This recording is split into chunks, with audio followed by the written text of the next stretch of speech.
reasonable. I actually find them to be smarter, but I find them to be much more reasonable. This is regime change. One regime is gone, another regime is gone, we're dealing with the third. Pieces of it, because some of them are gone too. And I find them, I think, how can you have a stronger regime change than that, you know? So I do find that. I'd like to thank you all very much. We're doing great. Our country is doing fantastically well, and this group of people is outstanding. Thank you all very much.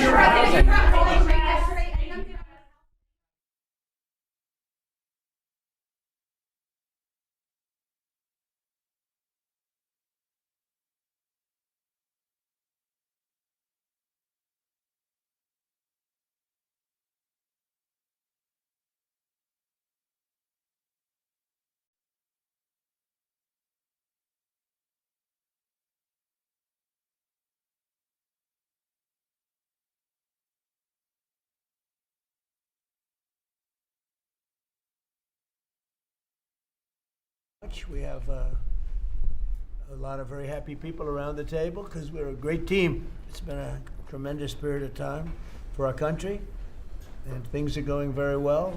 Number of jobs, we have more people working today than we've ever had before in the history of our country, and many other things. And I have a few words to say to you that I think will be helpful. Last night was incredible, not only Texas, but so many other places, and the numbers were fantastic. And they've really been that way for a year. If you look, it's hundreds of people won, and almost nobody didn't win. So, but last night was very, very powerful.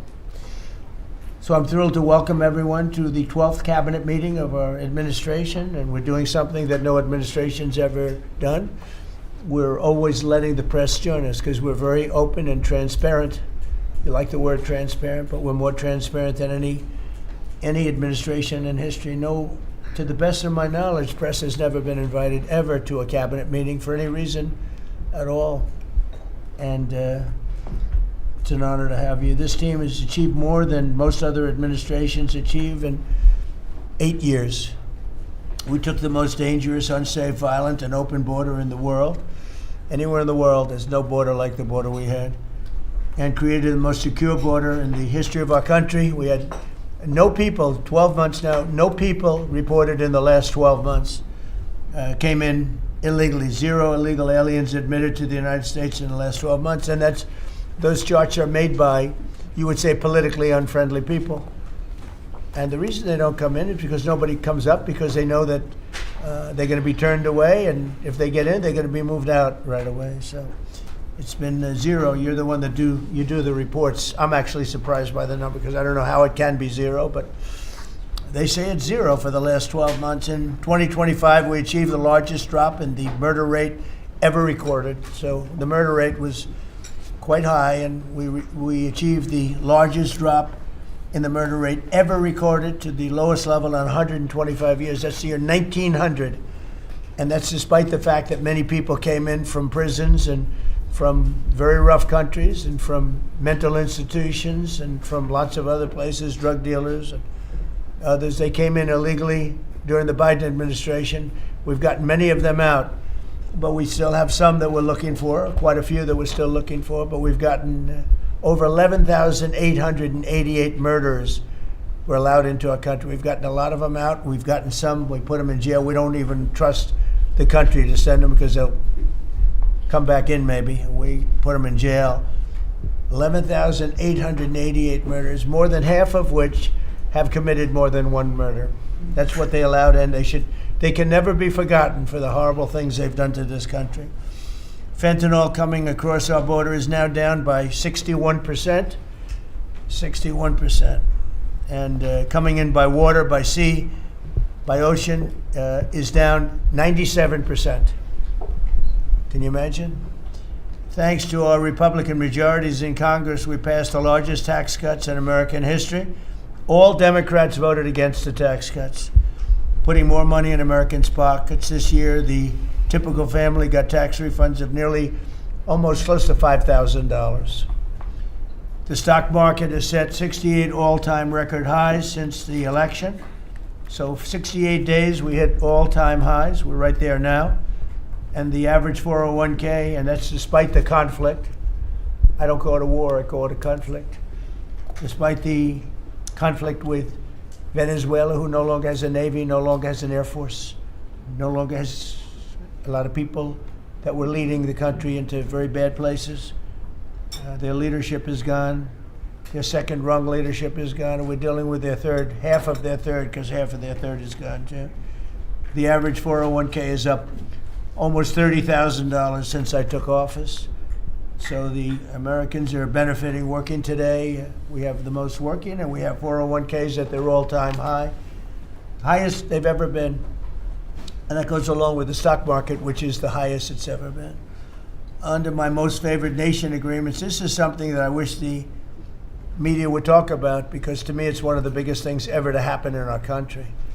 Certainly as to medical, anything having to do with medical, because drug prices, we're delivering record-setting discounts on prescription drugs with price differences of 400, 500, and even 600% at the TrumpRx.gov. We recently added nearly 1,000 low-cost generics to the website. So we have drugs down 400, 500, 600%. Now you could say 80, 90, 70, 60, 50% if you want. There are two ways. It depends on the way you ask the question. But a pill that would sell in Germany or in, let's say, in London for $10, we're selling for here for $130. And I got the countries to all agree. Otherwise, they would have had to pay big tariffs. I don't want to go into it, but I had some very interesting discussions. They said vehemently no, and then when I said, that's all right, we're going to charge you a 50% tariff on everything you sell into America, they said, well, like we said, we'll say yes. And every single country agreed, and every drug company agreed. So we have most favored nations. So we were paying the highest drug prices in the world. Now we're paying the lowest drug prices in the world. So that pill that I talked about would go from $10 to $20. The world is bigger than the U.S. Hard to believe, but it's true. So it's not like you cut it in the middle. They just had to go up a little bit, but a little bit is a doubling of a price, so a little bit's a lot. So the pill would go from $10 to $20, and we'd go from $130 to $20. Think of that. So we would get, if you remember, some of you were at the news conference I had in my first term where I got the prices down 1/8%, 1/4% my first term. And I was so proud of it because drug prices hadn't come down in 28 years, and I was the first one to do it. But now I'm getting them down, not 1/8%, I'm getting them down 400, 500, 600. Or if you want to use it a different way, you could say 70%, 80%, 90%, 50%. Nobody's ever seen anything like it. And I got that through, well, everybody knew it was taking place, but we paid the highest prices anywhere in the world. Now we're paying the lowest prices anywhere in the world, and the press refuses to write about it. I think it's the biggest thing. And for healthcare, so much of it is prescription drug prices and drug prices. And with them coming down, the healthcare is going to come down very substantially. We recently added nearly 1,000 low-cost generics too, as I said, and that's 1,000 drugs, and it's all on. And this was not given by me. This was given by Dr. Oz and Bobby, and I, wasn't sure whether or not I loved the idea, but they said we want to use Trump. TrumpRx.gov is what it is, and it's the hottest site I think anywhere on the planet, from what I understand, Bobby. Right? It's really great. People are calling up and they're buying drugs for literally a fraction of the price, and it should be the biggest story. And on that alone, we should win the midterms. On that alone, we should win the midterms. But the press doesn't talk about it. It's the biggest thing to happen in the drug industry ever, maybe. Ever. And the press doesn't even want to write stories about it. We made the largest ever investment in U.S. military, $1 trillion, and we're asking actually for $1.5 trillion for the coming year. And we have the strongest military anywhere in the world, as you know. You saw what we did with Venezuela. That worked out very quickly. And we're doing really equally as well with, but again, people don't want to write about it, with Iran. Iran is very much intent. They want very much to make a deal. So far, they haven't gotten there. We're not satisfied with it, but we will be. We will be either that or we'll have to just finish the job. But their Navy is gone, as I've said 1,000 times. Their Navy is gone. Their Air Force is gone. Everything's gone, and they're negotiating on fumes.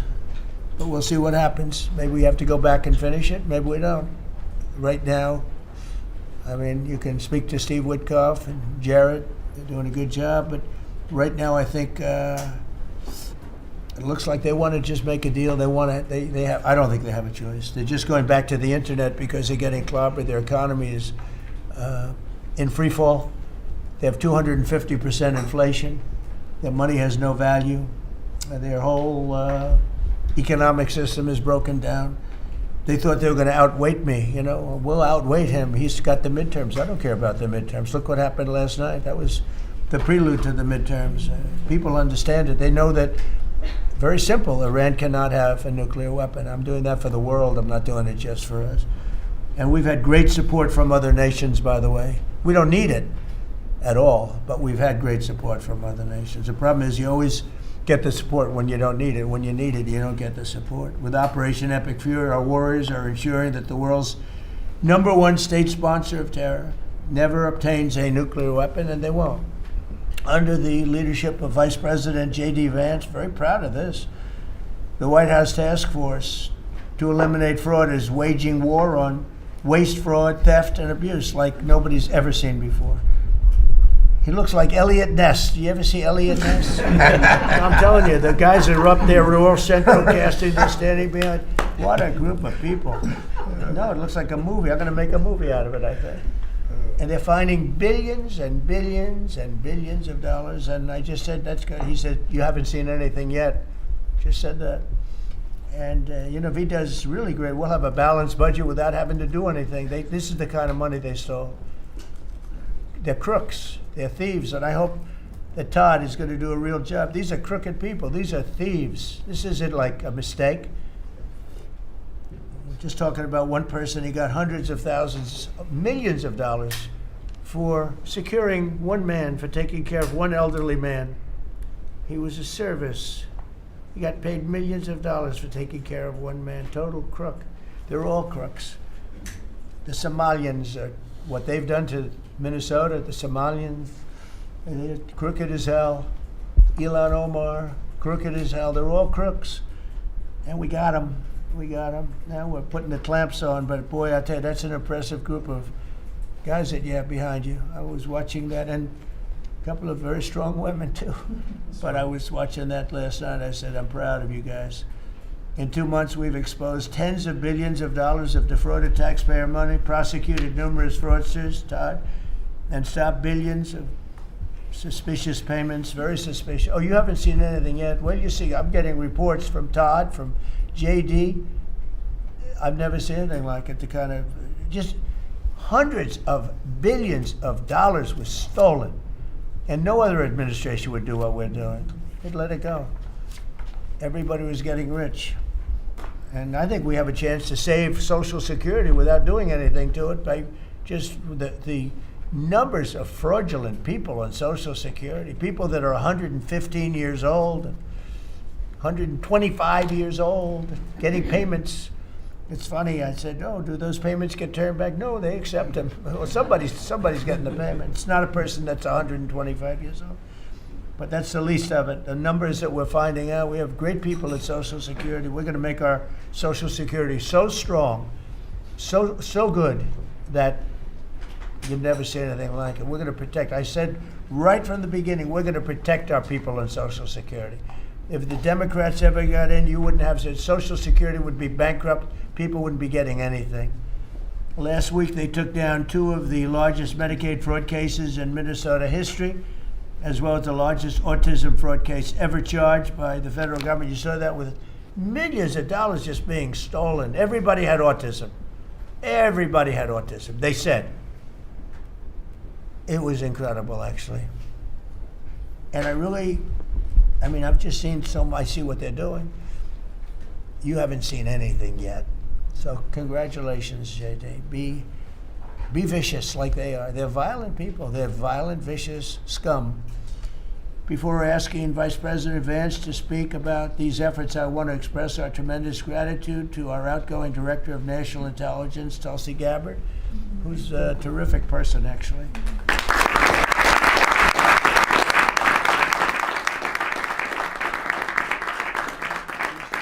She's come up with some findings that were pretty good. And Tulsi's worked tirelessly to restore trust and focus on the intelligence and with the intelligence community. They all respected her. They listened to her. She gave us leads that were pretty much, people thought they were dead and they weren't dead. They were right there, and she was able to expose a lot of things that we used at the FBI with Cash and with Todd and with JD and everybody else. It was amazing. She dramatically reformed the Office of Director of National Intelligence and cutting the staff by 40%, and she prevented countless terrorists and cartel members from entering the United States. She exposed mountains of evidence related to the Russia hoax, probably the greatest hoax in the history of our country. Although, when you look at the fraud coming out, there's a lot of them. I mean, honestly, there's a lot of them. But the Russia hoax, a great hoax, a very dangerous hoax too, and revoked security clearances of officials involved, and she declassified numerous historic documents of special public interest, including related to the JFK and RFK assassinations, which everybody wanted to see. And we're now releasing a lot of things having to do with space. It's people are very interested in that. It actually became the number one topic. We're releasing a lot of information having to do with extraterrestrial things, and people are totally fascinated by it. It's amazing. I wasn't sure if they would enjoy it. It's literally trending number one. Can you believe it? So a lot of people out there are like it, but we're releasing all of that information. And Tulsi, we're praying for you and for your husband. Her husband's not feeling great, but he's going to feel great soon. You're going to get him better. And he's a wonderful guy. So just say hello and thank you for the great work you've done. We appreciate it. Thank you very much. And now I'd like to ask JD to say a few words about the war on fraud, followed by Acting Attorney General Todd Blanche, who's doing fantastically, and Secretary of State Marco Rubio, another one. I mean, we have great people. And the Secretary of War Pete Hegseth, Central Casting. He loves war. I don't like it. He's a good man, that one. And Scott Bessent, you talk about a guy doing a job. Been fantastic. Thank you, Scott. Really fantastic. And a lot of the success that we're having with other countries is what you've been able to do and find. And SBA Administrator Kelly Loeffler, and all of the people here have been great. We're going to just do those few, and maybe if you have some questions, we'll go to others. But everybody around here has got a lot to say, but we did that once and it lasted for like 4 or 5 hours. It was a little much. We want to be open. So now if I do this way, they'll say, he didn't let anybody talk. But let's start with JD, and you can talk about a really, really important thing, bringing our country back to honesty. A tremendous amount of money is involved. Go ahead. Thank you. Yes, sir. Well, first of all, thank you for your leadership, sir, and for making it possible. I often find in the fraud task force that there sometimes are barriers that we need to break down, agencies that need to coordinate, and I'll come to the president and say, Mr. President, I need your permission to do, he'll say, for what? For the fraud task force, and he'll cut me off and say, yes, go do it. So the fact that we have dedicated presidential leadership is really what's made this possible, because it does require we've got great people around the table, but sometimes these agencies don't know how to work together at the lower level, and that's one of the things we've had to turn on and force with the fraud task force. So I want to shout out just a few all-stars here. Linda at the Department of Education has been amazing at finding student loan fraud. You've got people who are either illegal aliens or aren't even actually real human beings who are getting hundreds of millions of dollars from the Department of Education for student loans. We have cut that off. We found a lot. We're going to find a lot more. Scott at HUD has been amazing, because a lot of the fraud that we see is housing fraud, people claiming benefits that they're not entitled to, or again, sir, sometimes completely made up people who exist purely to collect fraudulent money from the American taxpayer. Brooke at the Department of Agriculture, something I had no idea until I started this work, sir, that we send hundreds of billions of dollars to the states to administer the food stamp program. The federal government has no insight into whether those food stamps are going to people who are legally entitled or whether those people actually even exist. And so we're working on a number of mechanisms to actually force the states to verify that the people who receive these benefits are actually entitled to them. And I could go down the list. I've gotten a lot of support from a lot of people in this room. Bobby Kennedy and Dr. Oz have been particular all-stars on this, and Kim at H&HS. What they've done with the Medicaid fraud, we found tens of billions of dollars in Medicaid and Medicare fraud just from their hard work. We've cut that off, and yes, Mr. President, we're going to find a lot more. The final thing I want to say, Mr. President, and I know that Todd maybe has something to say about this as well, but I always try to remind the American people, and certainly remind the cabinet officials. By the way, Kelly at SBA has found tens of billions of dollars that were from fraudulent loans that were giving under the Biden administration, and we've now cut that off and recovered a lot of that money. So this has been a whole of government effort, Mr. President. The team really deserves a great deal of credit here. But the final point I want to make, sir, is I always try to remind the American people that fraud is fundamentally a crime with two victims. The most obvious victim are the American taxpayer. They pay their taxes, they expect the money to go where it should go, and that's not happening because of the fraudsters. But there are also victims, people who benefit from these programs that don't exist if we're not actually taking care of the fraud issue. And let me just give one example to build on something you said earlier, sir. One of the people that Todd just prosecuted was a person who was collecting a lot of money from the American taxpayer to take care of elderly citizens, people who worked their entire lives, paid their taxes, should have had dignity and nobility in old age, but it was deprived from them from fraudsters who say that they're taking care of them, who collect a check to take care of them, but then abuse and neglect these people. And particularly one man who died because he wasn't getting adequate care, and that guy was still collecting benefits to take care of a person who he had completely neglected. So not only do you have an American taxpayer who's paying into these programs, you have an elderly citizen deprived of his dignity because we're not going after the fraudsters. Well, now we are. How much money did he get? Sir, hundreds of thousands of dollars, maybe more than that, but we think that that exact type of fraud has been replayed all over our country. That particular case was outside of Minneapolis. We expect that there are tens of thousands of people who are collecting fraudulent money to take care of people, and they're not actually taking care of them. We're, of course, going to get to the root of as much of it as we can. But again, sir, it's been, I wouldn't say fun, because you find out how much people have been taken advantage of, but it's certainly very good and valuable work. So thank you for giving me the opportunity to do it. Well, thank you very much. Yes, sir. Attorney General, please. I'll just continue to talk about what the Vice President was just talking about. The way that we are actually, it's one thing to uncover fraud, which we've done, and that's part of it, but it's also prosecuting the bad guys that are doing it and stopping it from continuing. And that's where you have, everybody in this room has inspector generals. And for many years, these really hardworking law enforcement members would identify fraud, and nobody did anything about it. DOJ prosecuted it, but spent a very little resources on that. So what we've done just in the past 51 days, over 400 law enforcement actions in this country related to major fraud. That's search warrants, that's arrests, that's convictions, that's indictments that are filed, and that's just 51 days. And it's not just the great prosecutors. It's the FBI agents, it's DHS and HSI agents. It's everybody in this room that has inspector generals that are now they have been freed up, and it's because of you. It's because of the Vice President saying this is going to be a priority of what we are going to do, not just the Department of Justice. Even though we're the prosecutors that are putting bad guys in jail, it's also the law enforcement at every agency, FBI and DHS. And so we're already seeing results. We had a $1 billion fraud, a conviction at trial last week out of Florida. And this was an organization that was stealing from senior citizens in Florida, duping them. There were call centers set up in the Philippines, and they were duping them to buy medical equipment that they didn't need, that they would never get, and that the taxpayers paid for. And so that's a good win. We arrested 15 guys in Minnesota last week. The Vice President mentioned one of them. These are people that are not, they're just stealing, and many of them are here illegally. And so you have people who are in this country illegally who are then taking advantage, and the Vice President says something a lot that resonates with me. The generosity of the American people, the generosity of everybody in this room, the leadership, to take care of the people in this country that are the most, that deserve it the most. Children who are supposed to get food at school, and you have men just stealing, taking that money. And so that's what we're focused on.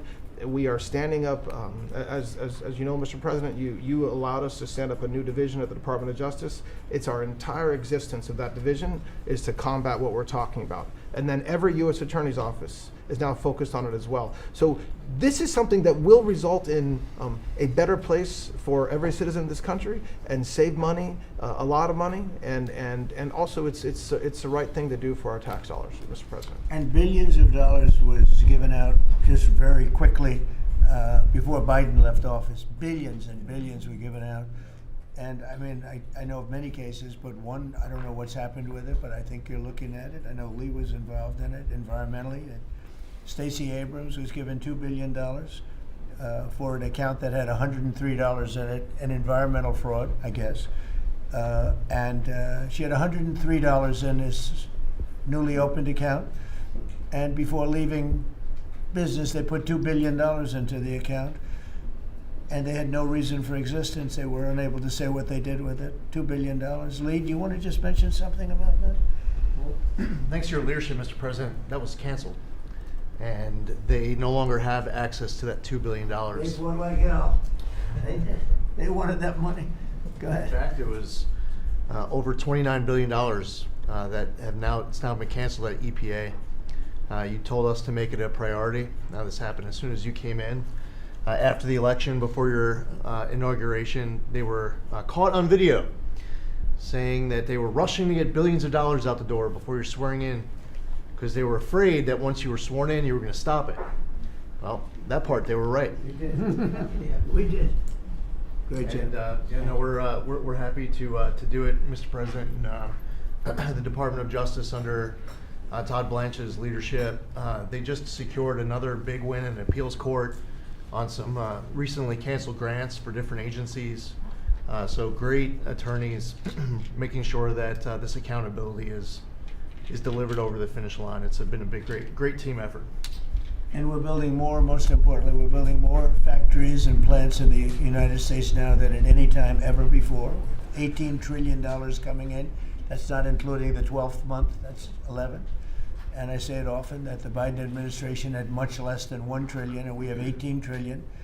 And when those final numbers come up, they'll be even higher than that. That's a record in the history of the world. No country has ever done that. And that money's going into plants, and you are giving them very fast approvals, thorough and environmentally correct, but fast approvals. And you're doing a fantastic job. Thank you very much. Another man doing a fantastic job, I think we all agree, is Marco. You're all over the place, right? I watched you last night in 3 different locations. So tell us about Iran. Well, first of all, the bottom line is Iran's never going to have a nuclear weapon. And if recent events have done anything, is just remind us once again that they are the world's leading sponsor of terrorism. And they can never have a nuclear weapon. Now, the president's preference, Mr. President, your preference has told us repeatedly, is always to negotiate these things and to figure out if you can have agreements. Diplomacy is always the first option. And we continue to work on that through your envoys, Mr. Woodcoff and Kushner and others, the vice president, who've been very involved. And if there's an agreement to be made, we want that to be made. I think there's been some progress and some interest, and we'll see over the next few hours and days whether progress could be made. I just want to remind everybody, Mr. President, you know this well, you have other options available to you if that doesn't work. But the bottom line is that we prefer the negotiated diplomatic route, and we're going to give it every chance to succeed. I know you're giving it every chance to succeed, Mr. President. But here's the bottom line, because I keep getting asked, what is this all about? It's very simple. Iran and these people in charge of Iran can never have a nuclear weapon, and they will never have a nuclear weapon, and they most certainly will not have one as long as you're President of the United States. On that point, it's very clear. Just 2 quick things I want to touch upon. One, you touched upon the border and security. Part of securing our border is dealing with the people that are in this country unlawfully, many of whom do not want to go back to the country that they originally came from for a variety of reasons. Either we can't send them there or some judge ties us up.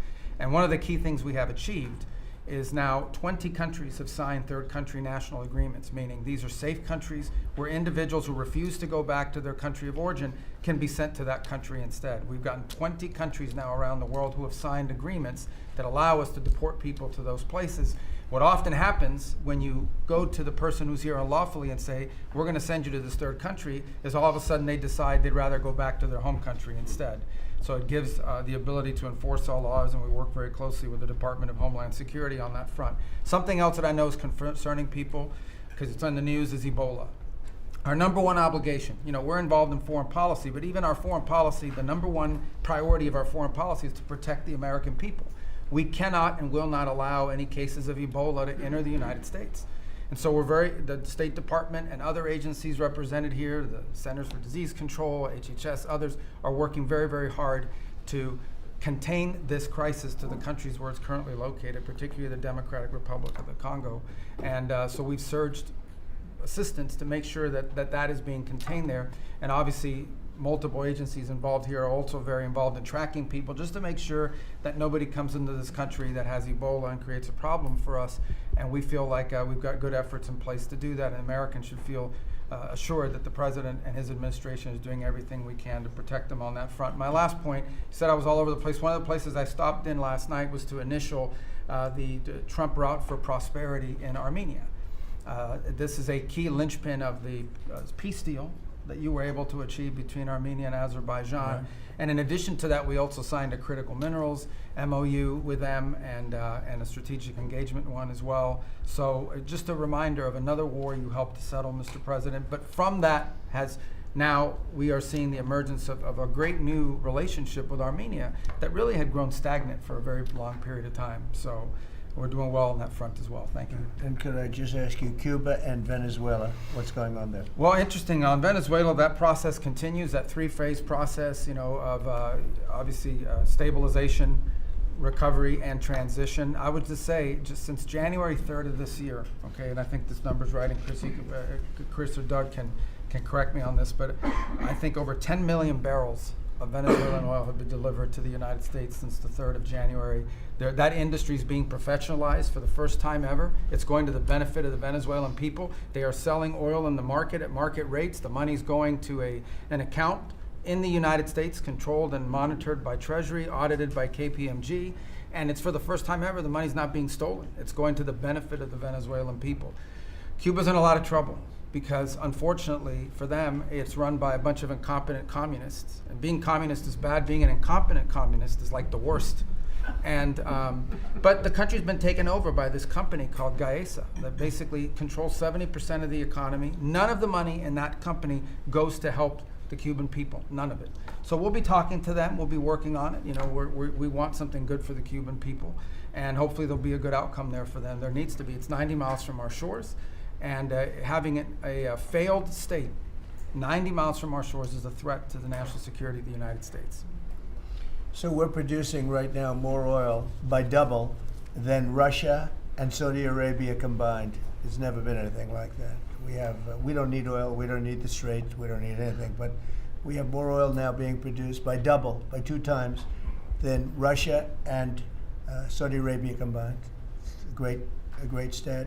Do you want to say something about that? Well, I would, President Trump, under your leadership, we've opened up lease sales on public land. This is land that was put away for the benefit and the use of the American people, like the Strategic Petroleum Reserve in Alaska. The Biden administration had illegally stopped holding lease sales during their administration. President Trump famously said, drill, baby, drill, but before you can drill, you've got to open public lands.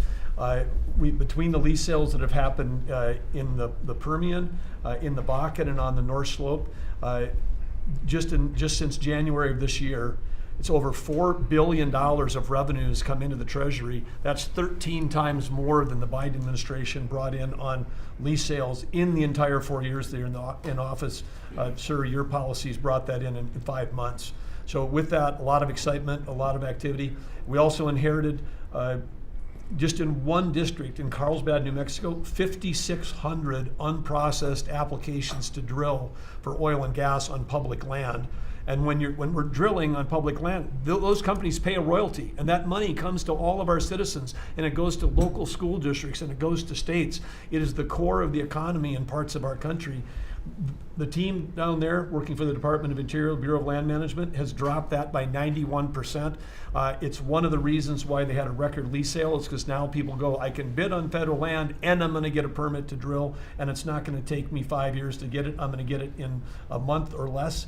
And so it's exciting to see your vision. And of course, with this energy dominance, us, as you just noted, largest oil producer in the world, largest natural gas producer in the world, largest natural gas exporter, this is an opportunity for us to bring prosperity and affordability here at home, but also bring peace abroad. So President Trump, your energy dominance strategy with Chris Wright, Lee Zeldin, all the people that are working on this, people around the room, it's been really incredible. And of course, you mentioned Venezuela, but all that flowing to our Gulf Coast refineries is also helping to keep the price of gas down at home.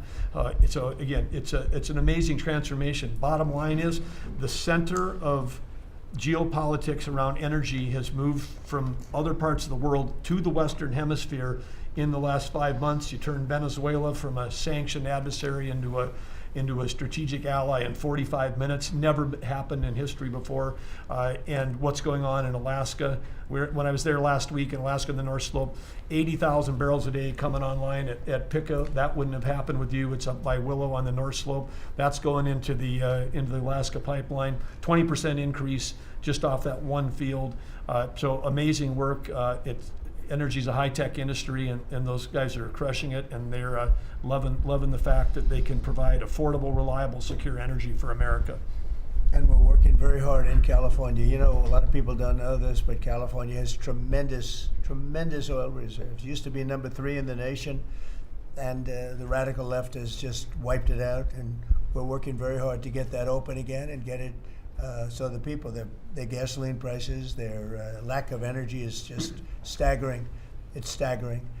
And we're actually making very good progress. Even people that were against that at one point, now they're saying, wow, that'd be great. But people don't realize it was one of the, right, Chris? It was one of the top drilling states, one of the, I would say in terms of reserves, as among the top in the country. Nobody thinks of that with California. Everything was just closed down, really violently closed down. And we're opening up some of it, and we're being met with actually great spirit, because they're paying so much for gasoline that they don't have to be doing that. And they have a very incompetent group of leaders, like grossly incompetent. So I think that's going to be something. On a slightly smaller subject, while Doug was speaking, Department of Interior, he and his people have done a fantastic job on D.C. D.C. is looking beautiful. The fountains are almost all open. We had 28 of them. And we have one in particular, a very long lake, we call it, a reflecting lake, between the Lincoln Monument. Nobody's ever seen anything like it. You take a look at, between Lincoln and Washington, you have the longest, like 2,400 feet long. That's longer than the tallest building in the world if you set it on its side. And it's almost 200 feet wide. And actually it was built in 1922, and from 1922 on, it really never worked. It always leaked, and it was a problem, and a lot of things. And hundreds of millions was spent. The Biden administration and the Obama administration spent hundreds of millions of dollars trying to get it to work, and they failed. And we'll be spending, you'll give me a number, but I think it's a very low number. It's like in the number that we originally talked about, where we cleaned it, we fumigated it. We had 10 major truck dumpsters of garbage taken out. Can you believe it? A friend of mine came in, very substantial person from Germany, wanted to see the Washington Monument. I wanted to see the Lincoln Memorial. And he said, I look, but that horrible reflecting pond is disgusting. It's filthy, dirty, and disgusting. I said, really? I drove down. I said, Secret Service, let's take a drive. And we went down. I said, that's terrible. And for the most part, it didn't work. I mean, they wouldn't even have water in there. But when they did, it was just dirty, filthy water that leaked out. And we got to work on it. And it was supposed to cost almost $400 million, because it's like putting the skin on a skyscraper, but bigger, much bigger. Many skyscrapers, you could almost say, other than for the world's tallest. Think of it, the world's tallest skyscraper is shorter than 2,400 feet. So we went to work, and over the years I built hundreds of pools. I build them every time I built the building. I always like to build Olympic-sized swimming pools, and I was very aware of swimming pool, what goes into making a swimming pool. It's not as simple as people think. You never want it to leak. You want to have beautiful surface. I said, I have an idea, Doug. We sat down. I said, let's take that long thing where we're going to fix it with concrete, which leaks, concrete, and all sorts of other materials that all leak. and don't look good. They're gray. And, you know, swimming pool, I have a swimming pool right up the road. I built it 22 years ago. It's perfect. I said, does it ever leak? No. It's perfect. Good contractors. I actually called in a couple of the contractors, got some ideas from them, and I gave it to Doug, and Doug's done an unbelievable job. And so they were going to spend maybe $400 million. I don't know. You never know with cost overruns and everything, but it was going to take years to build, 3 years, 4 years. And we'll have it done before July 4th, substantially before July 4th.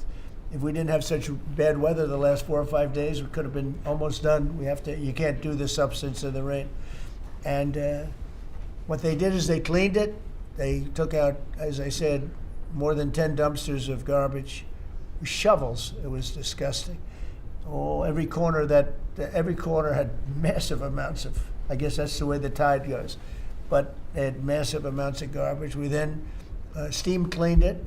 We then sandblasted it, and then we pebble blasted it. That's a bigger version of sand. We made the surface as good as it can be, and we're now covering it with the most beautiful blue, very thick. You think of it as a very sophisticated form of rubber. No leaks, no problems, and it's beautiful. It's called American Flag Blue. That was the color we chose. And we are probably 70% finished with it. It's going to be finished. The hard part's done. And then we decided to do much more than originally I thought I was just going to do the surface, but we said the problem is the outer ring looks pretty bad too, where you walk on. So we sandblasted that. This is all additional work. We didn't want to do, when you do something like this, when you do the one, you think the other looked okay, but then when the other, you see the new surface, the old stuff that looked okay looks really bad. So we cleaned that, sandblasted it. The walkways, all of it. It's a tremendous amount of area. It's thousands of feet long, very wide. This is where the people stand, not the water part, the dry part. And we had a combination of granite and stone, and we're pointing it, fixing it. The joints were terrible, everything. The whole place was a mess. And when it opens in a couple of weeks, long before July 4th, we want to have it for July 4th weekend, but it'll be long before that, you will see something that's really going to be beautiful. And now we're looking at the World War II fountain, because that's also in pretty bad shape. On the bottom, we're going to duplicate it, I think, with the maybe with a slightly different color. Actually, we'll go with a lighter color. But Doug and I have a lot of fun doing it. Your staff is fantastic. They've really worked well. But the concept, so think of it, instead of spending $200, $300, $400 million, and it will never work, we're going to spend like $10 million maybe, $12 million. Instead of spending 4 years, we're going to spend, like if you add it all up, like a couple of months.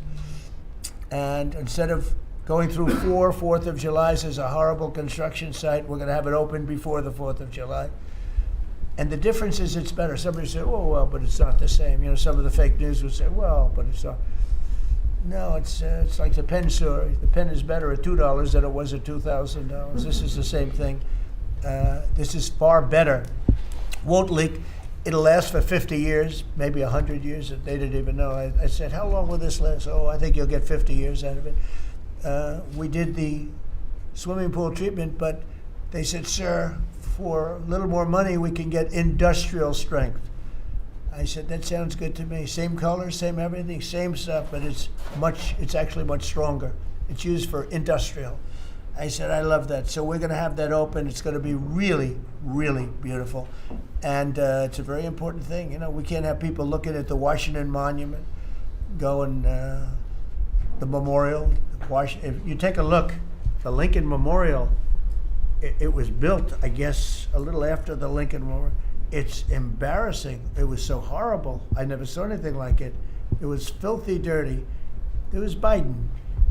And they spent, between the two of them, they spent hundreds of millions of dollars trying to fix this thing. Now, when Obama did it, he spent way over $100 million. And they had a great idea. Let's use the water from the Potomac. Because environmentally, they liked it. Somebody said that was good. But the water from the Potomac was not suitable for this, to put it mildly. It was disgusting what happened. And so they spent hundreds of millions, over $100 million. And They immediately closed it. It was closed for many months and nobody did anything. It was closed. It's basically been closed. But go back to 1922. It was always sort of, people think of it as beautiful, but it was always a mess. It's going to be unbelievable. It will be unbelievable. It's actually exciting. I want to ride over there today if I can. You know, I always have a problem. Secret Service is in love with my walking along, checking the sidewalk, the new sidewalk, to see whether or not they pointed it correctly. But they do. We have great contractors doing the job, but we'll spend a very tiny amount of money, and it'll be better than it ever was when it was built in 1922. It's very exciting, actually. To me, I love construction. It's very exciting. And we do many things. We did 28 or 29 fountains. I made a contribution to redoing Lafayette Park. That's the entrance to the White House, and it was an embarrassment. The floors were broken. They had bricks. Some of the bricks were missing. You know where they're missing? They took them out to throw at people. We're going with them. It's going to be a world-class park. It'll be open pretty soon. They're doing a lot of work over there. That was a contribution that I made with some other people. And it's going to be really beautiful. That was really the front door to the White House, but you couldn't even use it. It was so terrible. People would come to the White House, and it was so terrible. So with that, I'm going to ask Pete to talk a little about some of our great success, Yes, sir. including Venezuela. You might talk. Absolutely, sir. I think actually your efforts on the reflecting pool are actually a great segue. If you look at Washington and Lincoln, these are two men that faced monumental tasks and stood up in historic fashion and delivered for the American people. And when you step back and look at 47 years of what Iran waged war against us and our people, there's only one man over the course of both presidency who has stood up and said they will never get a nuclear weapon, as Marco said. So whether it was Qasem Soleimani, whether it was scrapping the Obama deal that was going to give them a weapon, whether it was the 12-day war or Operation Midnight Hammer, you created the conditions to ensure the American people and the world are safeguarded from this generational threat. And so when you authorized Operation Epic Fury, just like you talked about with the reflecting pool, we didn't do the same old thing the way we'd done it in the past after Iraq and Afghanistan, the way we waged wars. Instead, you said we're going to do this smart, we're going to do it overwhelming, we're going to use maximum lethality, and we're going to bring them to their knees. And so whether it's their Navy that's at the bottom of the Persian Gulf, their Air Force, their air defenses, or their defense industrial base, they may have missiles, but they can't build more right now, and they can't build more drones right now, and they can't build more ships. And so they came and cried uncle to talk, which Steve and Jared and the vice president and others are doing so ably. And during that time, we put in a world-class blockade. And they haven't been able to bring anything in or anything out from Iranian ports. And we know from the intel that their economy is hurting big time because that is their lifeblood. And again, bringing them to the table. So whether it is through the efforts of your negotiators that they ensure that they never have a nuclear weapon, or we have to go back to the War Department to finish the job that way, we're prepared to do that. And I think even our reach on the dark fleet of Iranian tankers, no Iranian tanker around the globe is safe. And we've seen seizures all around the globe, again, choking off their economic lifeblood. But all of this is possible, Mr. President, thanks to the investments that you've made in this department, firing on all cylinders. For the second year in a row, we're at historic recruitment rates. Last year we said that here. This year we beat it even faster. The American people are excited about what you're bringing to our department. Our defense industrial base, $50 billion in private investments. Because of the meetings you've held, defense manufacturers are investing in new plants and new manufacturing, new production lines, so that we're getting weapons faster than ever. And then the $1.5 trillion that you've committed to the department going forward, that's 1 million American jobs. 1 million American manufacturing jobs. That's Golden Dome for America, that's F-47, that's B-21, that's $50 billion in drones. We're going to lead the world in drones, shaving years off of production of all of those, everything under budget and ahead of schedule, which is what the warfighter deserves. And we saw it, you mentioned Venezuela, Mr. President, you saw it on display there. Think of the fact that our Southcom commander just landed via helicopter at our embassy, peacefully at the welcome of the Venezuelans, because we're now partnering with them, hopefully, even on the counter-cartel mission as we secure our hemisphere. So we've secured that southwest border. We're going to war with the cartels through the America's Counter-Cartel Coalition. Venezuela is a big part of securing our energy future and defending the homeland. And then I just want to note one more thing to give you a sense of how committed this president is. Maybe a year ago, he heard the call of Nigerian Christians who were being targeted and killed by ISIS in Nigeria. And he said, Pete, I want the War Department to focus on ensuring that we do everything we can to protect those Christians. Partnerships like that can take time behind the scenes, but he never wavered on it. And we got the assets there, and over the last month, and there hasn't been much coverage of this, we killed ISIS #2 in Nigeria, who's most responsible for killing Christians and trying to target the U.S. homeland, and have since, because of the intel we gathered, killed hundreds of ISIS members who were targeting and killing Christians in Nigeria, creating a whole new opportunity there. So there's a lot of things we do that the media pays attention to, and a lot of things the president empowers the department to do on behalf of the American people that he deserves great credit for. Thank you. Great job. You're doing a great job. I just want to say on recruitment, we're very proud of the fact that for the previous 4 years, previous administration, they couldn't recruit people. And that included, by the way, police and firemen and others. They were not proud of our country. And they couldn't recruit. Anybody with a uniform and was having a hard time recruiting. And they set record low numbers. They were way, way behind. And literally from November 5th it started. It started even before we got going. Mm-hmm. But from the time we won the election to now, we've had numbers of recruitment, the likes of which we've never had. Record recruitment in every single branch, and that includes police and firemen. Record recruitment, so we're very proud of that. Thank you. Great job. Thank you, sir. Kelly, please. Mr. President, you have made us a nation of builders again. You're leading us to the greatest economy that the world has ever known, and I see that every week as I travel this country, main streets across dozens of states, from Alaska to Maine. I've been in many of those states 2 or 3 times. I hear it everywhere I go. Please thank the president for putting us back on track. They thank you, they love you, they want more of what we're doing: tax cuts, deregulation, fair trade, energy dominance. Small businesses are spring-loaded, and we see that in the jobs numbers. In the last 2 months alone, we've created over 300,000 private sector jobs in this country. Most jobs are created by small businesses, 2 out of 3. And small businesses, as you know, make up 99% of all businesses in this country and account for half of our GDP.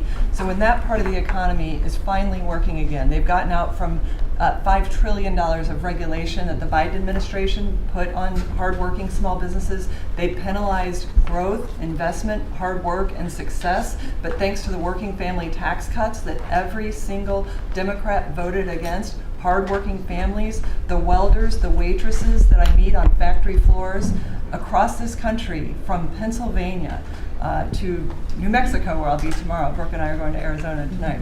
So we see this everywhere we go.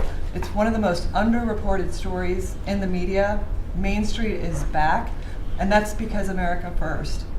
I'll tell you the other thing about fraud. Small businesses are particularly hurt by the fraud because they're some of our biggest taxpayers in the country.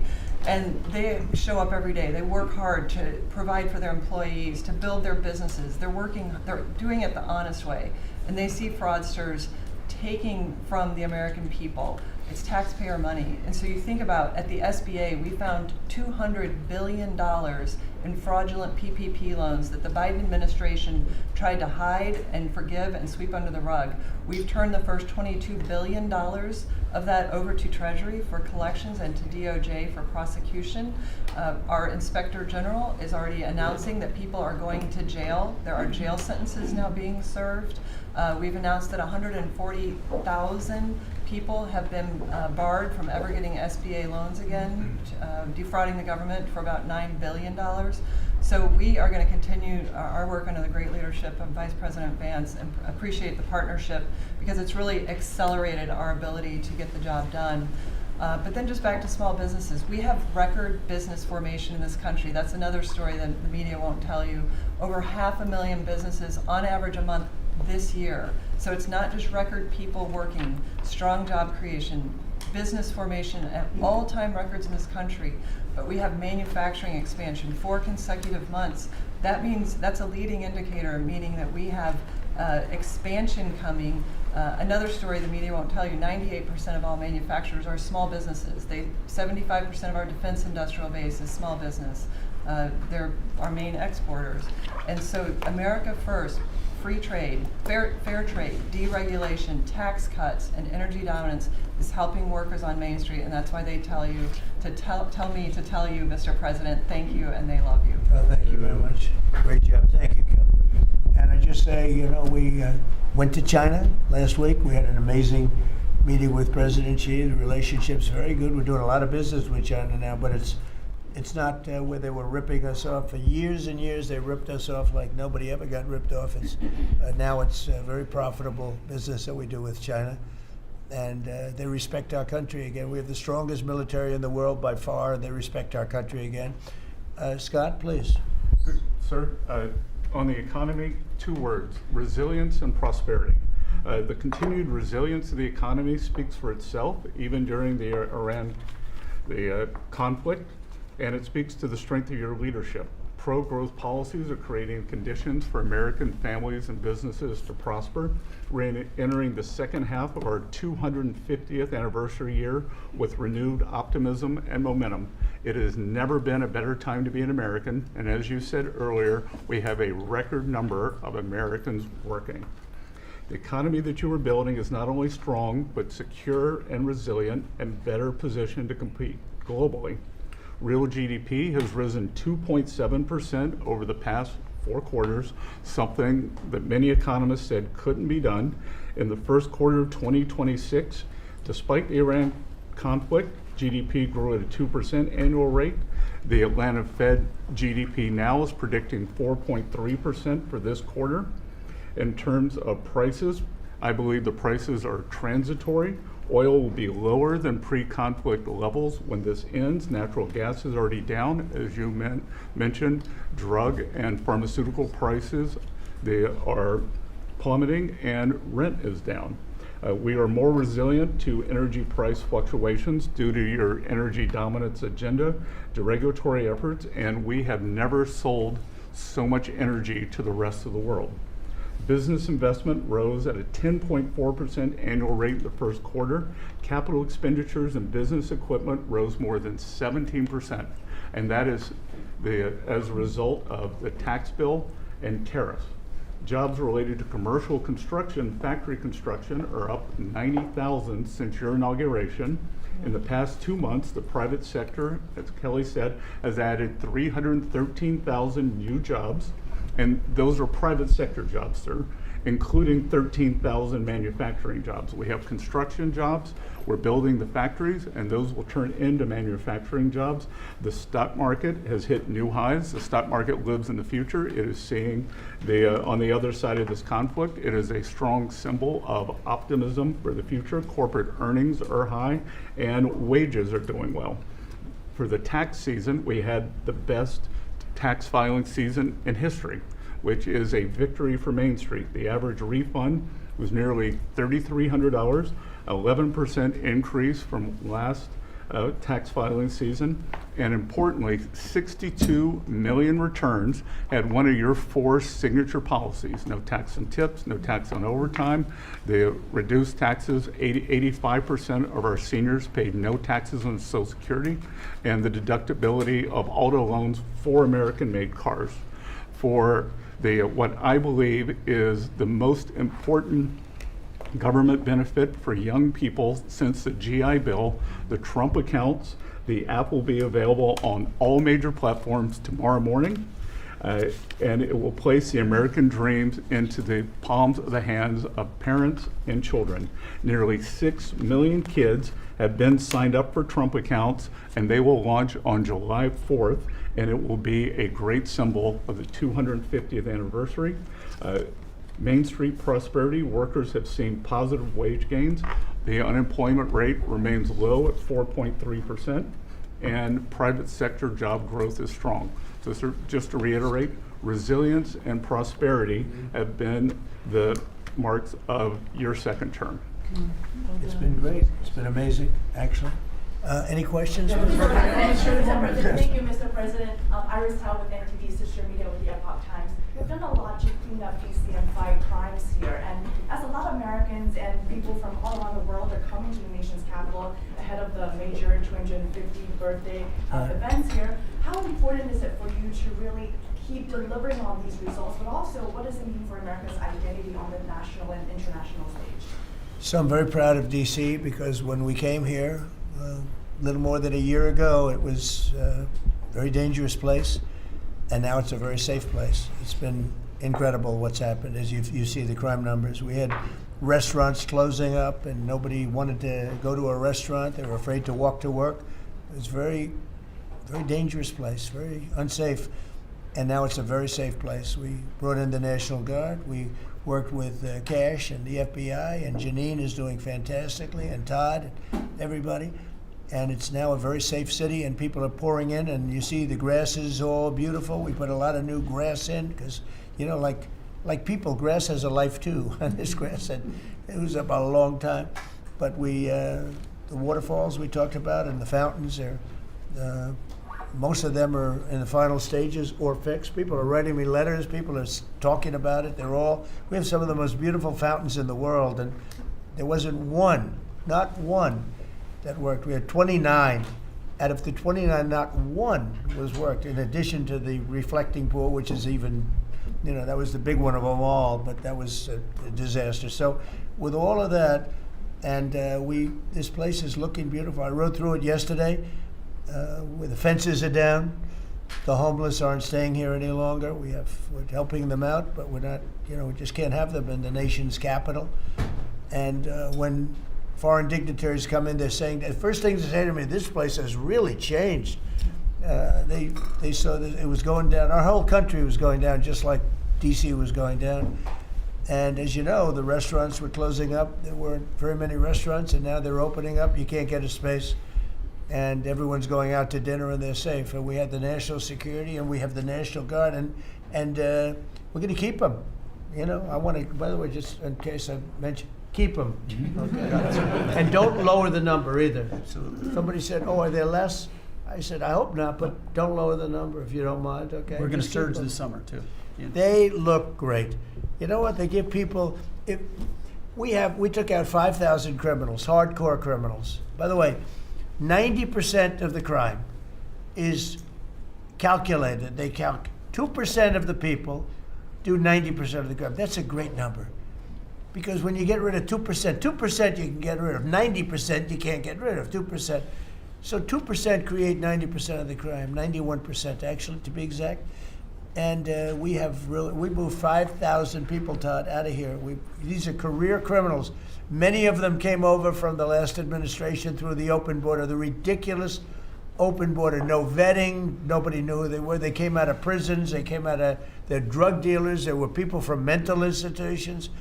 And Washington, D.C. is now a safe and beautiful place. And it's only going to get more beautiful. Yeah, please. President Trump, thank you so much for having us in here today. What are your thoughts? Why do you think that Joe Biden is trying to sue the Department of Justice, former President Joe Biden, to have his tapes that he did interviews on blocked from the American people hearing them? Do you think that he's trying to hide something? And maybe Acting Attorney General Todd Blanche could comment on if they will countersue and release those tapes to the American public. Are you talking about it with respect to his book? With respect to Well, I'd like to see it. I don't know. Maybe there's some constitutional reason. I don't know. I would like to see what he has to say, because we can never allow what happened to this country to happen. The man was grossly incompetent, and the Democrats, I call them the Democrats because the policy is so bad, but they came very close to destroying our country. We can never let it happen again, and I hope that you're able to produce that. I think it would be very interesting reading for people. Mr. President, Iran wants control of the Strait of Hormuz.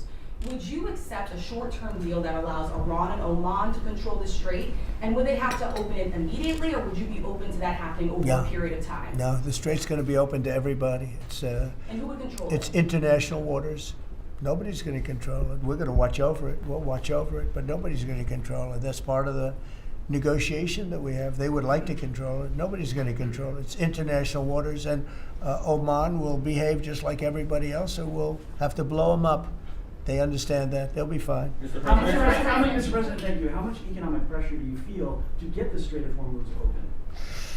Well, you have to say, the United States has so much oil that we are an exporter of oil. So we have plenty of oil. We're very lucky. We're blessed with the greatest piece of land in the world from that standpoint, and we have more than anybody else. And now when you add Venezuela to it, we have, I think, 64% of the world's oil.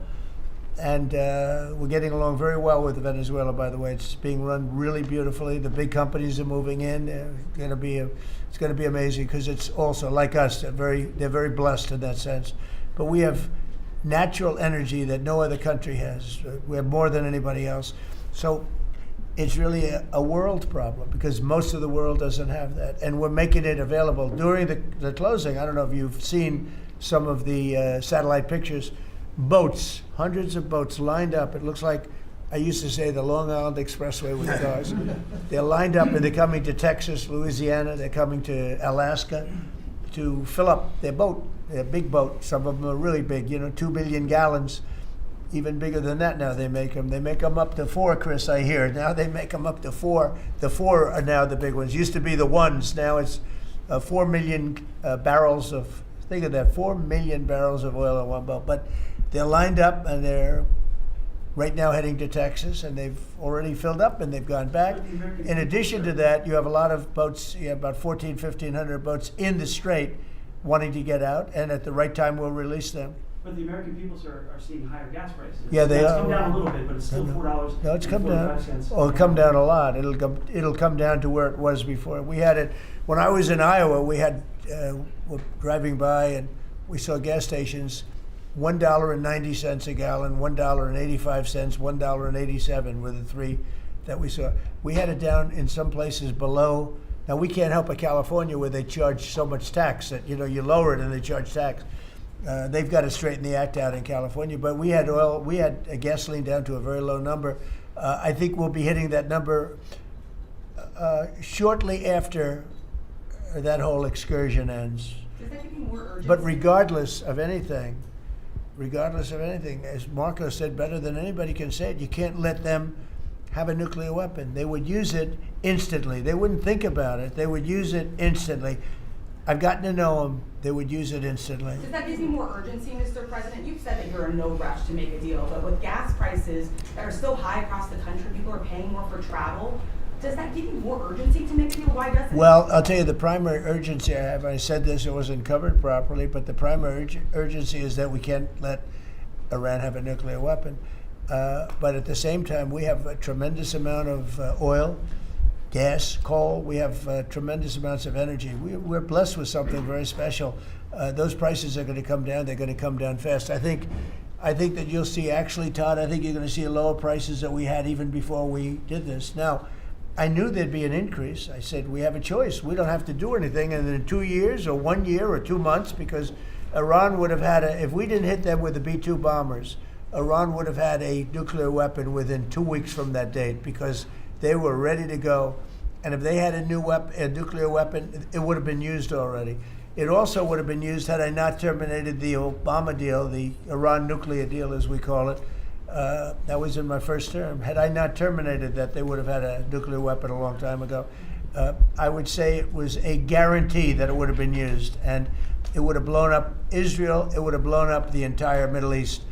And that's never going to happen. Yeah, please. Mr. President, on Iran, would you be comfortable with Russia or China taking their stockpile of highly enriched uranium, and have they offered to? No, I wouldn't be comfortable. Mr. President, That would not make me comfortable. is the U.S. considering easing sanctions on Iran to allow Iran to sell its crude to market? No, we're not talking about any easing of sanctions or giving money. No sanctions, no money, no nothing. We have control of money that they claim is theirs. We'll keep control of that money. And when they behave properly and when they do what's right, we'll let them have their money. But right now, we're not doing that, and it's not. One thing is not contingent on the other. Mr. President, on the shooting last weekend, it came barely a month after the third assassination attempt against you during the White House Correspondents' Dinner. What was your reaction when you first heard about the latest shooting, and what gives you the courage to really keep doing your job effectively without thinking about these threats every day? Well, I can't think about it because if I thought about it a lot, I wouldn't be a very good president. I wouldn't be here, probably. I'd be up in some room with a locked door and said, just leave me alone. So I can't really think about it. It's just something that, it's a sad part of life. It's a dangerous business. What I'm doing is a dangerous business. And they say, and look, we have been maybe the most consequential, but we certainly have been one of the most consequential. This group has been a very consequential administration, and they say if you're not consequential, you don't have so much problem. If you are consequential, you do. So you have to look at that. But it's a shame. It's a very sad fact of life. Look, anybody in office, not only in this country, in other countries too, but when you are a consequential president, your life is in grave danger. I knew that. Yeah. Mr. President, how would you characterize the current state of the talks with Iran? I guess if it were a football field, what yard line would you be on? Well, I think we're doing very well. They are starting to give us the things that they have to give us, and if they do, that's great. And if they won't, then the man on my left is going to finish them off. Is there a time frame in your mind? What? Is there a time frame in your mind for? I mean, it happens quickly. The problem is every time I mention a time frame, for instance, I see, we've been doing this for a few months. Vietnam lasted 19 years. Korea lasted 8 years. Afghanistan lasted many years. They were all many, many years, and we're into it for a few months. And I read about you people like you. What's taking so long? But we're in it. We lost between two big wars, Venezuela and Iran. We lost 13 souls, 13 great people. Met the parents, great people. And it's a terrible thing, but 13. If you look at the war casualties and the deaths in wars from Vietnam and all that, they lost hundreds of thousands of people in numerous of these wars. We're very cognizant of that. We want to lose very few. We want very few to be injured. We're very careful. But war is war. War's dangerous. But we've lost 13. I saw the Democrats took an ad putting in the 13 people that were lost. And when you look at hundreds of thousands of people that were lost in the Middle East, Iraq, all the different wars we were in, we have done an amazing job. With that being said, I hate to lose 13. I hate to lose one, but we've been very capable. I mean, when you think of it, we took over Venezuela in one day. We have done a similar job, but we said, well, give them a little chance at the request of somebody that we greatly respect from Pakistan, the Field Marshal and the Prime Minister. They've been great. They asked us, would we pause the war for a little while because they'd like to, so we'll do that. But we had them beat. They're, no better now. We could close that out very quickly. If we can do it in a different way, that'd be good. If we get everything we want. But we could close that out very, very quickly, and we may have to. I don't think so, but we may have to. Mr. President, ask about the World Cup, if I could. Yeah. The U.S. spent a lot of money getting the World Cup here and increasing the infrastructure. Does the economic benefit outweigh the cost? No, the World Cup is great. It's the most successful they've ever had, ticket-wise. They've never had anything that sold so quickly. It's amazing because it's the United States. You don't think of I call it soccer. It's just easier to do because we have football and they have 2 footballs, right? They call it football. But most people never thought they'd see anything like that. The World Cup, it's turned out to be the most successful World Cup from the standpoint of what's happening than they've ever had. Yeah, please. Thank you so much. Rowan Ortiz with Turning Point USA. I have one question for you and one question for Vice President J.D. Vance on fraud. What's your message to the New Jersey leaders pushing back against ICE operations at Delaney Hall? About ICE? Yes. Or about NICE, as I call it, NICE. The NICE facility. I'd love to change the name, call it NICE. They do a great job, and it's all paid for protesters. You can see by the signs. The signs are all made by the same beautiful factory. It's a printing plant. In fact, I'm thinking about using it. They do such a nice job. These aren't protesters. These people are fake. They're all paid for. And I will tell you, Tom Holman and that whole group, and now Mark Wayne is so incredible. Mark Wayne, do you want to just respond to that? We run the finest facilities anywhere in the world of their type. But we have some horrible killers. We have killers. We have guys that have murdered numerous people in there. And these are the people they're trying to protect. There's nobody that runs a facility like we do. Mark Wayne, please. Yeah, it shows this radical left Democrats' priorities when they decide to go out and protest a detention center where we're housing rapists, child predators, murderers, drug dealers, and they choose Memorial Day of all the time to go protest something that they say that they're that it's because they're on a hunger strike when there was only a handful of individuals that was refusing to eat because they want their ethnic group or their ethnic right food. Well, they can go back to their country and get whatever food they want. The fact is, we're giving them the calories they want. This isn't Holiday Inn. We're giving them sanitation. But for the Democrats and the governor, like Governor Sherrill and Senator Kim and Senator Booker, to go out and do something like this of all the days is very frustrating. And we see Antifa signs are literally out there. The local police literally refusing to respond. They barricade it, not allowing our employees to come in and out. ICE has to go out there, remove the barricade, and then you have one of the senators complain because he got splattered with a pepper ball. I'm sorry, you probably shouldn't have been there. You know, one thing I'll say about that, the local police, I know a lot of the New Jersey police, they're phenomenal. They love us, but they're told not to do anything. That's right. They love us. They love him. They even love me a lot.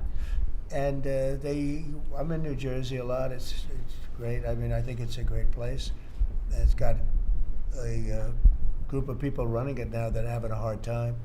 But they really like this administration. They love this administration more than any administration they've ever had. And they're thanking me all the time. And, you know, I see those guys going up and down the Jersey Turnpike with their big, beautiful hats on. I say, I'd like to look like that someday. You know, they're great. No, these are great people, and they love him, and they love ICE, and they love the Border Patrol, and they're not allowed to talk to anybody. It's like, but it all comes from the top. They have to follow orders. They want to keep their jobs. Are you expecting Congress to pass a federal gas tax holiday? A gas tax holiday? Yeah, to suspend federal. Well, it's something we might talk about. Let's see what happens over the next week, 2 weeks. A lot of good things are happening. So are you going to the next game next week? No, I was invited to I was going to go on Wednesday, but they closed it out very quickly. They're great. And Jim Dolan's a great guy. He's, as you know, owns and in charge of Madison Square Garden. He's having a good year. Boy, what a team.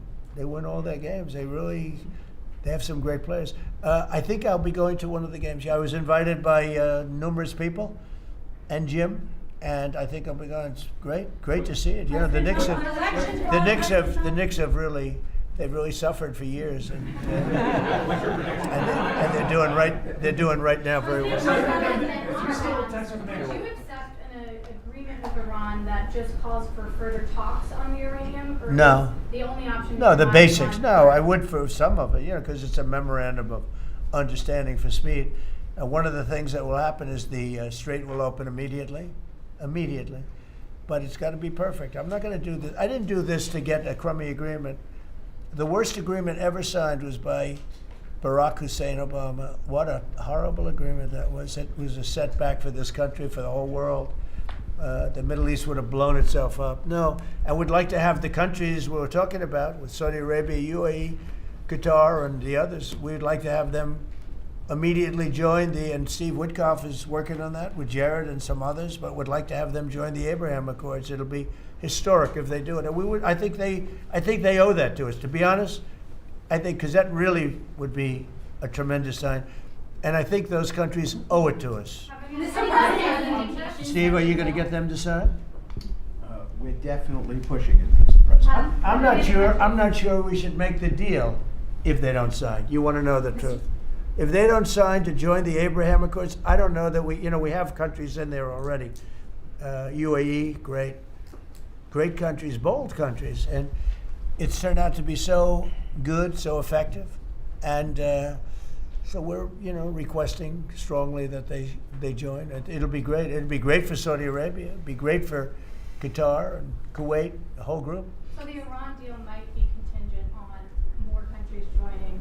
I don't know. I don't want to say that. I'm not going to give you, what's contingent, what's not. I can say that we can make a good deal right now, but maybe not a great deal. And if it's not a great deal, we're not making it. So because we can make a great deal with this guy right here, and but it's it's a lot nastier. Probably wouldn't go as quickly.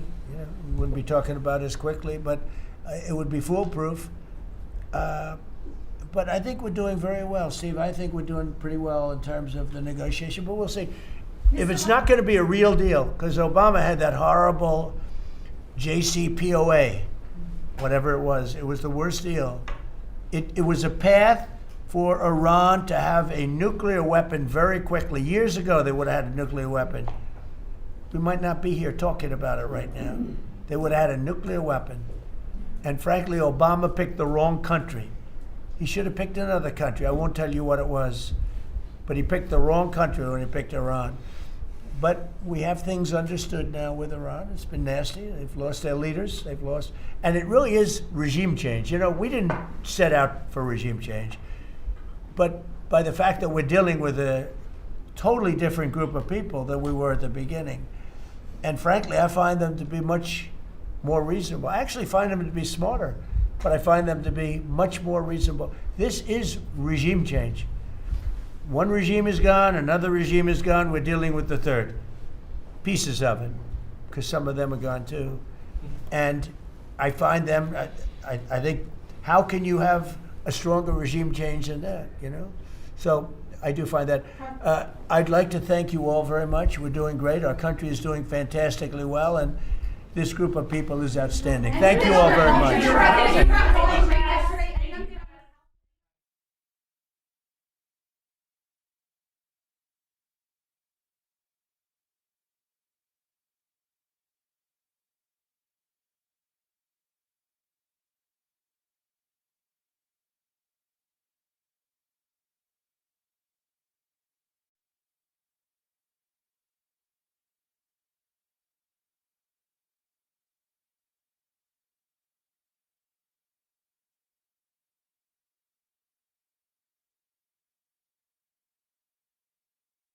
We have a lot of very happy people around the table because we're a great team. It's been a tremendous period of time for our country, and things are going very well.